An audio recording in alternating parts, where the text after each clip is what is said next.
Hi guys, lovely to see you again, and I hope you had a good reading week. And this week we're going to be looking at narrative voice.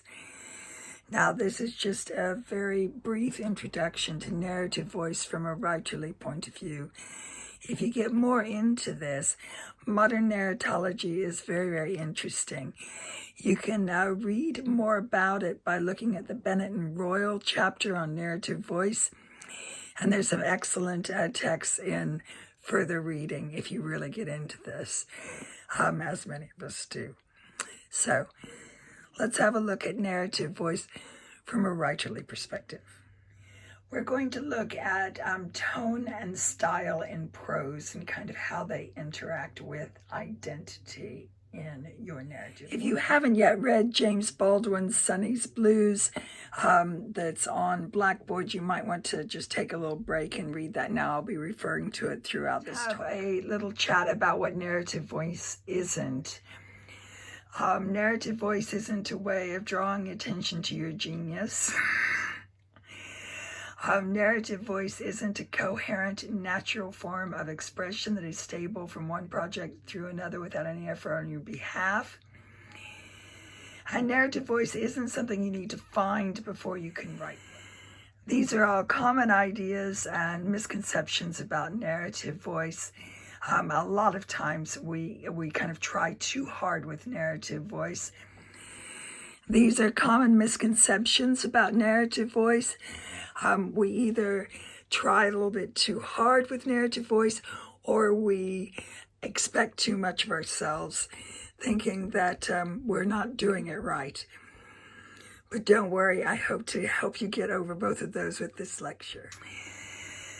So narrative voice is quite a complex and fluid set of ideas, circumstances, and abilities. It's a combination of characterization, your own lexis, that is, your own vocabulary and word choices, the life experience on which you draw when you're writing, your inherited forms that you have gotten from your reading, and your expectations from your readers. So let's think of this another way, that narrative voice is both conscious and unconscious in your writing. And if you don't like the kind of Freudian idea, think that it has some more controlled elements and some less controlled elements. Again, I know you guys are super bright, and I'm just breaking this down into something easily digestible just to help you with your writing. And I completely understand that you know a lot more about this in terms of your critical practice than you do your creative practice. So I'm just making something very simple to understand. It might be a little bit too simple, but I know that you can catch up on more reading if you really get interested. So here's some things that are kind of more conscious and controlled that I've called more part of tone. And again, this isn't particularly neatly aligned, but I think it'll be useful. So let's think of some things that are easily controlled. How characters and your narrator speaks to the reader. Formal or informal words, making that choice and phrasing. The metaphors used, for example, whether they're urban or more about the natural world.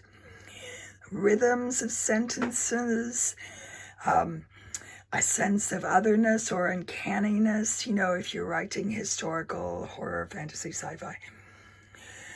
Word choices in dialogue and description. So those are things that are more easily, consciously controlled, and I'm just going to call those tone. The sentences in the whole story are used in a very artful way. The rhythm is often syncopated. The more it talks about Sonny, the more it becomes syncopated. I'll just find an example for you. I found a great place on page 42. It's when Sonny and the narrator are speaking to each other finally. And Sonny begins to talk because the narrator finally decides that he's going to stop talking at Sonny. And Sonny's speech is so syncopated. He says, you walk these streets black and funky and cold, and there's not really a living ass to talk to, and there's nothing shaking, and there's no way of getting it out, that storm inside. You can't talk it, and you can't make love with it. And when you finally get with it and try to get with it and play it, you realize nobody's listening. So you've got to listen. You've got to find a way to listen. Sonny is always a little bit syncopated. And, Baldwin does that on purpose. And Baldwin plays with word choices. He uses the narrative voice when it's more self-conscious. It uses more advanced vocabulary, more conventional vocabulary. And when it's more reflective and more relaxed or more stressed, at both of these times, it goes into a little bit more basic language that reflects perhaps the place where he and Sonny grew up, rather than himself as a geography teacher or I think algebra teacher now. And again, just to make it easy for us to think about, I've broken this rather arbitrarily into tone and style so that you can find those areas in Selgin and start to think about how that works with your own stuff. I'm also going to align the less conscious, less controllable elements of your narrative voice with the word style. Again, this isn't perfect, but it's an idea that I think will help you think about what you can easily control and what is more difficult.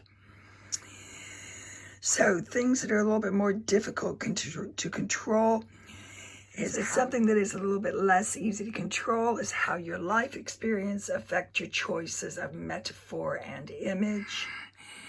It's easy to write, from a point of view that understands everything there is to know about chicken farming if you've actually done any chicken farming, for example. Another is the limits of your comfort with vocabulary you don't often use, and how you use common words. One of the biggest problems I see in undergraduate writing is that you will often try to use words you don't really understand or use frequently, and you get them just a little bit wrong. It may be an unfamiliar construction, or that you're trying to make them do things that you don't ordinarily have them do in academic prose. So that's one thing that can go wrong with narrative voice. Another might be things that you might habitually say, like I was sat, that is fine when you're in speech, but when you use them in prose, sounds very awkward.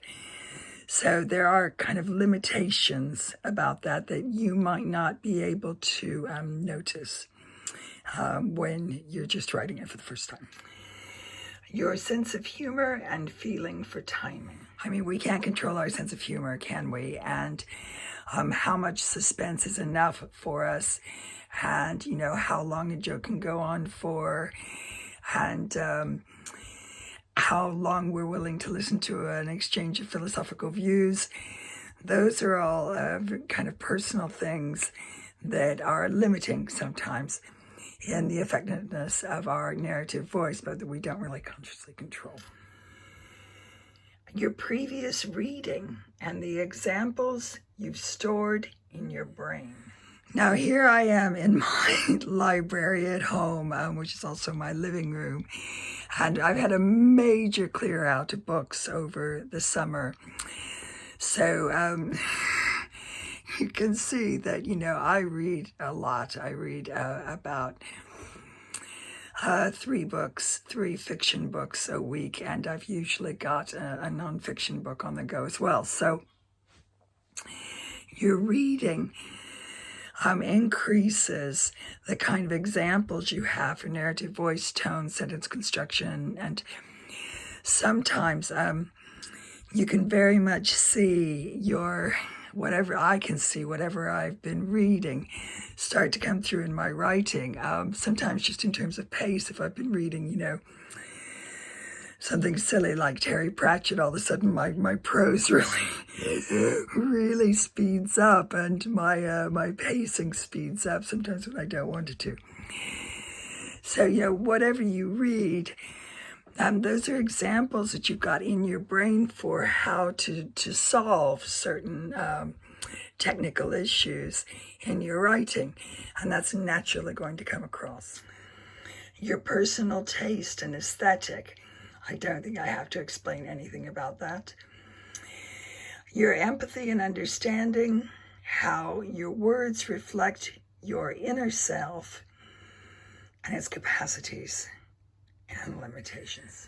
And oh boy, this is the big kahuna, isn't it? There's no place to hide when you're writing prose, because all kinds of things that you've not examined or not thought about in terms of how you view the world are going to come out in your prose, and it's very exposing in that way. And I think the only comforting thing to say about that is that it exposes how great you are, as well as any limitations you have. And, none of us are perfect, so we've all got limitations in our character, and all have limitations in our ability to empathize with other people, etc. So, there's nothing you can do about that, really, except go ahead and write and then find out later how that went. That's all we can do. There's no hiding place down here. And then, although you might be very in control of your descriptions and your metaphors, the more mundane bits of the writing, when your characters are moving or time's passing or you're linking between paragraphs, those can very much be a little bit less controlled and reveal a little bit more of your own personal style, the good parts and the bad parts. So let's now look at the other side for the less conscious, less controllable things that we can see in this story. Now, this is where you guys are really good, and I'm sure, you don't need me. It's like teaching my grandmother to suck eggs. I'm sure you can look through this and see all of the things that we can learn about James Baldwin from his choice of words. And one thing that you might look at straight away is this idea of darkness, and how negative darkness is used all the way through this story, as darkness is pressing. Now, I'm sure he saw that and decided to keep it. But I'm not sure that this is always, was always the first conscious choice. It's this idea that the darkness is something that is inescapable and is coming after you. And when we know that this is, so much about the experience of being black in this particular time, in this particular place, being persecuted because of the color of your skin, that idea of darkness that you can't escape, that is pushing at you all the time, and that, that's not the darkness that is the pride of, being black in yourself. It's a darkness that is assigned to you from this white supremacist society that he's living in. And these kinds of things, all these kinds of things that you've been, trained to look at the whole time that you've been studying English literature, are those things about style, different constructions, the kinds of metaphors you reach for, those kinds of things that are more uncontrollable and less conscious, that spring up in our writing, that we then either, choose to keep or choose to edit.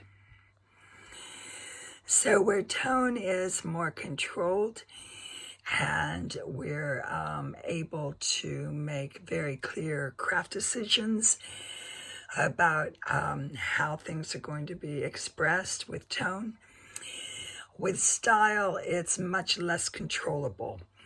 It tends to kind of erupt. And that can feel very frightening, I think, especially for those of us who are literature students. I know how kind of pitilessly we look at other writers and their unexpressed attitudes. Sometimes, across centuries, we're examining their unexpressed attitudes and the kinds of things that they've been thinking and reading. So what do we do about that as writers? That's, really interesting. And I think of all the things that has the capacity to silence new voices, new writers who are also, good critics and, very able writers, this is the main one. So here I'm going to tell you how to never be embarrassed about your narrative voice. Are you ready? The secret is about to be revealed. It's really easy. You just never, ever write a single word ever again, because every writer gets embarrassed by the limitations of control over their narrative voice. It's one of the main reasons we have editors. So if we're going to look at our narrative voice, how are we going to see it? And the fact is, it's much easier for other people to see it than for you to see it. It's a bit like fish noticing water. And the best and easiest way to see your narrative voice is in workshop. You'll gradually get a feeling of what to watch for in your writing and the strengths and weaknesses of your style. I am so glad that Billy chose this particular story, because it's one of my very favorites ever. And for me, it's a wonderful story, too, about the transcendence of art and what remains, and how art comes from imperfect people and still needs to be enabled. So this brings us back to that idea, doesn't it, of how you can protect yourself and how you can never, ever, show any of your personal limitations when you're writing, which is impossible. And the fact is that, we're all imperfect people, and we all have, character flaws, and we all have limitations in, what we know about and what we can do. And that art is something that happens kind of around and despite that, and sometimes because of that. So I really want you to, again, feel confident going forward when you're looking at your own narrative voice and what you're in control of and what you're not in control of, and how you find the happy accidents that are in there, and how you edit out the things that you feel are unpleasant or too revealing. Going forward, the things that you can control will get larger and larger. And those ideas of tone versus style and controllable versus uncontrollable are just handy ways to think about things now in terms of your writerly development. They won't always be uncontrollable. Enjoy looking at your narrative voice and enjoy writing, even though it is an extremely revealing activity.